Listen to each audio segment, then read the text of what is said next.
అందరికీ నమస్కారం. రాజకీయ వేడి మొదలైంది. స్థానిక లోకల్ బాడీ ఎలక్షన్స్ వస్తున్నాయి. మున్సిపాలిటీ, సర్పంచ్లు, ఎంపీటీసీ, జెడ్పీటీసీ ఎన్నికలు వస్తూ ఉన్నాయి.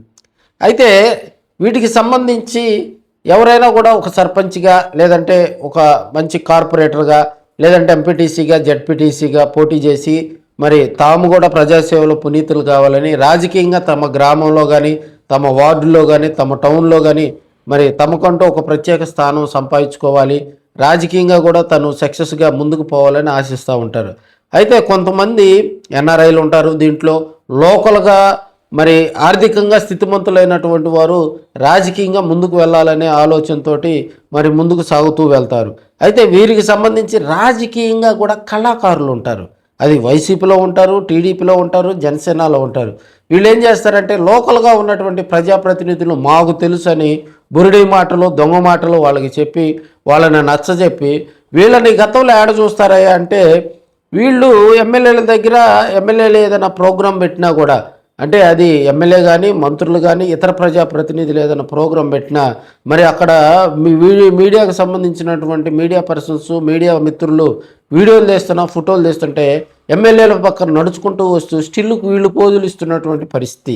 సో వాళ్ళ పక్కకు జరగండి అని చెప్పినా కూడా వాళ్ళు వినకుండా మీడియా మిత్రులు ఎన్నిసార్లు వాళ్ళని ఎత్తబోజు చేసినా, ఎన్నిసార్లు వాళ్ళకి చివాట్లు పెట్టినా కూడా వారైతే ఎమ్మెల్యేల పక్కన నుంచొని స్టిల్లుకు అటు జరగండి, ఇటు జరగండి మరి చెప్పేటువంటి పరిస్థితి.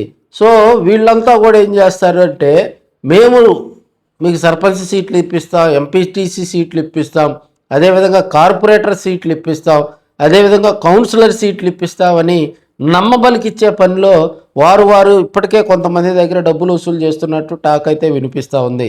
ఒక సర్పంచ్ ఎన్నిక అనేది లోకల్గా ఉన్నటువంటి గ్రామ పార్టీలో పెద్దలంతా కూర్చొని నిర్ణయం తీసుకొని అది రిజర్వేషన్ ప్రాతిపదికన ఆ ఊర్లో సర్పంచ్ పదవి ఎవరికి ఇస్తే బాగుంటుందని గ్రామ పార్టీ నాయకులు అందరూ మాట్లాడుకొని దాన్ని లోకల్గా ఉన్నటువంటి వైసీపీ ఇన్ఛార్జి దగ్గరికి అయితే వైసీపీ పార్టీ తరపున అయితే వైసీపీ ఇన్ఛార్జి దగ్గరికి, లేదంటే తెలుగుదేశం పార్టీ తరపున అయితే తెలుగుదేశం పార్టీ ఇన్ఛార్జి ఉంటే తెలుగుదేశం పార్టీ ఇన్ఛార్జి, లేదంటే అక్కడ ఆయన ఎమ్మెల్యేగా ఉంటే ఆయన దృష్టికి తీసుకెళ్ళి గ్రామం తరపున పార్టీ ఒక నిర్ణయం తీసుకుంది, పలానా వ్యక్తులకు మరి రేపు స్థానిక సంస్థల్లో పలానా వ్యక్తికి సీటు కేటాయిద్దామని చెప్పి వారంతా నిర్ణయం తీసుకొని సీట్లు కేటాయిస్తారు.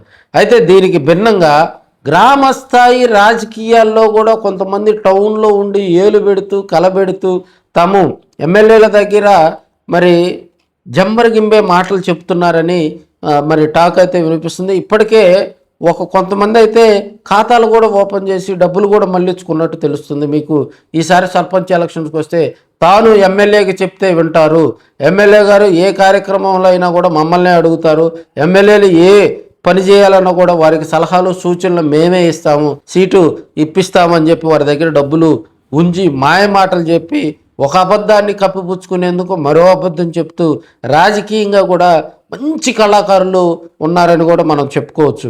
సో ఇలాంటి వారి మాటలు లోకల్గా ఉన్నటువంటి పొలిటికల్ లీడర్స్ అయితే ఇప్పటికే ఎమ్మెల్యేలు కూడా దూరం పెడుతున్నటువంటి పరిస్థితి. మరి పురపోరు, విలేజ్ పోరు కాబట్టి విలేజ్లో ఉన్నటువంటి లోకల్ లీడర్స్ వీరిపై కూడా దృష్టి పెట్టాలి.